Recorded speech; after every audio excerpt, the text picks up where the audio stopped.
we get the most heralded number one recruit in the nation in Ron Powlus coming in. And, you know, Coach Holtz calls a team meeting. I know you remember it. He comes in and he talks about how great Ron Powlus is. Right. How Ron Powlus is ready to start. We haven't even seen this kid. Steve, now this is stuff that you wouldn't know. So for those of you who are listening in TNNDN land, we're putting you inside of the team meeting room at the University of Notre Dame in 1993 in the spring. Okay? We're putting you in the spring. Ron Powlus is coming into Notre Dame. He's going to be a great quarterback. He broke all of Joe Montana's records. He broke all of Dan Marino's records. He's ready to start as soon as he gets on campus. Without a mention of Kevin McDougal at all, K-Mac, how did that make you feel? 'Cause let me say this. I know I speak for all my teammates. That pissed us off. Right. That pissed us off because you had been there. You had paid your dues. You were our boy. You were our friend. You were our teammate. You knew what Notre Dame was about. And then to have Coach get up in front of the team and basically introduce the fact that Ron Powlus was going to be his starting quarterback, how did that make you feel, man? Hurt.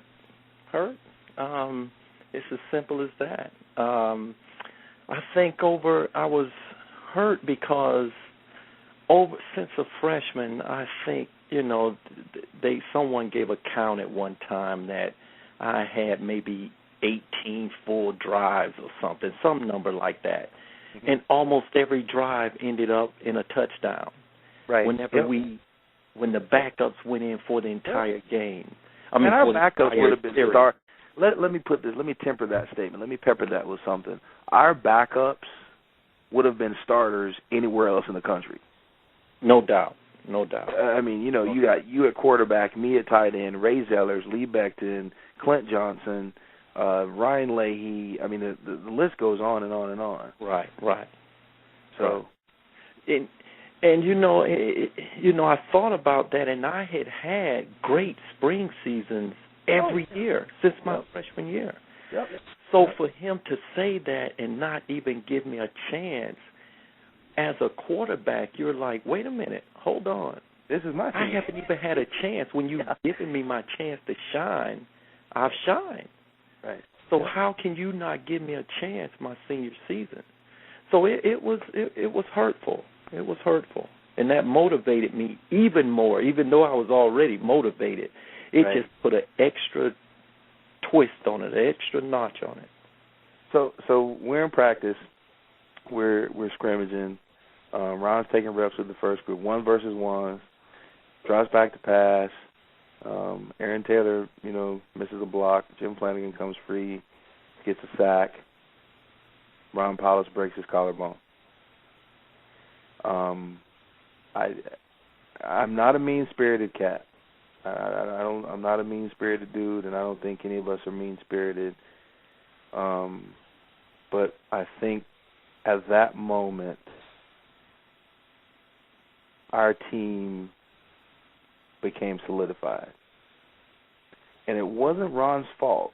You know, it wasn't, you know, Ron was just a kid who came to Notre Dame to play football. It wasn't, you know what I mean? He wasn't coming in, you know, Ron was a meek dude. He wasn't, and K-Mac, you were in meetings with him, you know him, you played with him, you played your position. Right. I don't think Ron was an arrogant cat. Not at all. You know, Ron was really a kid. I mean, really a sensitive kid that, remember, he would cry when Coach Holtz would yell at him. You know? Right. So he was really a sensitive kid. Again, Steve, you're getting stuff that nobody knows. Ron Powlus used to cry when Coach Holtz yelled at him. But anyway, when he went down, as sad as it was, for all of us, I think that was the sign that things were the way they were supposed to be. And with you being our quarterback and our leader, and I mean, I know I speak for all of us, man.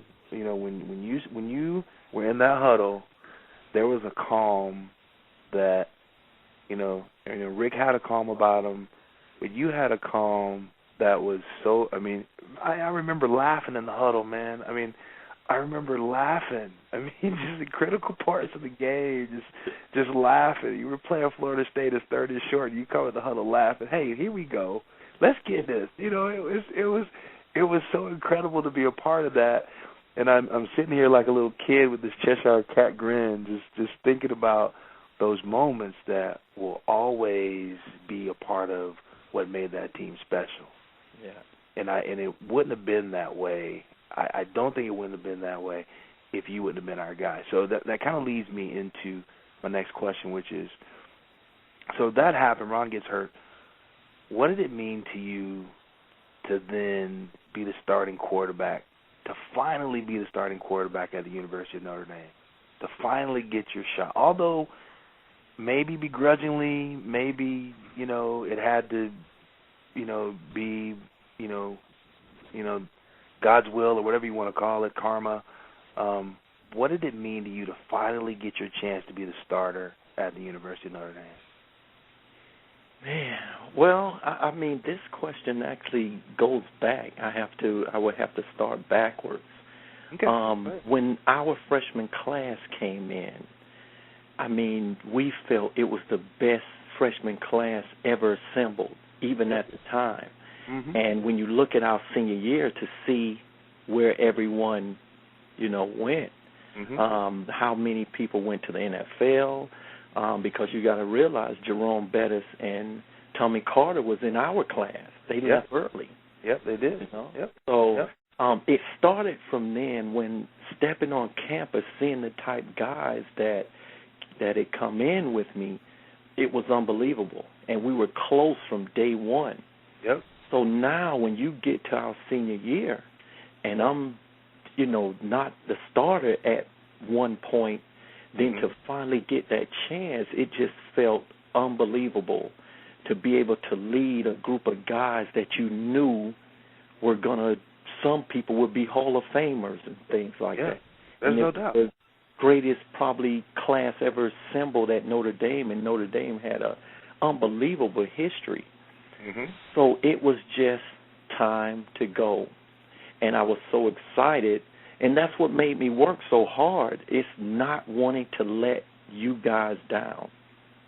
That I just could not sleep with myself. If I went 14 or 15, I was upset because some kind of way I should have completed that one pass. Right. I felt that I had let you guys down because you all had great work ethic. So in order, once that happened and I became the starter, it was unbelievable. It was a feeling you can't explain because of you guys. And I'm sure it was vice versa. It was like that for me too, man. I mean, I honestly, I think that's probably what made the team special is that, you know, yeah, we played for Notre Dame, and Coach Holtz was our head coach, and, you know, you had Coach Clements as your coach, and I had Skip and Coach Moore, and, you know, BY had, you know, Coach Turgo, and, you know, they had Coach Cooper in the secondary. You know, I mean, that's all fine and well, man, but when we stepped out on that field, we played for each other. Yes. You know, we played for the sweat and the blood and the pain that the other person had suffered and all those countless hours of abusive practice that we had for that previous week, and, you know, finally being free of that and being able to go out and unleash it. And I think you nailed it when you said we just didn't want to be the guy. I didn't want to be the guy. No way was I going to be the guy. I wasn't going to be the guy. It's just not going to happen. My man is not going to make a tackle in the backfield. Right. If we're running a sweep, the defensive end, good luck, buddy. You're not making the tackle. It's not happening. You know, I mean, if we're running G option and you got to get up to the corner, okay, well, all right, cornerback, you got me one-on-one. It's a no-win situation for you, buddy. Sorry. Right. You know? And that's probably what made us so special because we played for each other. You know, what's funny? You know, I had AT as my roommate. You know, AT started as a sophomore. Him and BY and Jeff and TC and all those guys started really early. Yeah. And, you know, AT said something to me junior year that really made a lot of sense to me. And, you know, he said to me, he's like, you know what, man? He's like, you have so much talent, but you don't understand what it means to play for somebody else. And I was like, what do you mean? I'm like, I love my teammates, man. And he's like, no, I don't mean that. He's like, you got to go out and play like you're playing for your life. And he was right. I didn't get that. Right. At that point, I did not get that.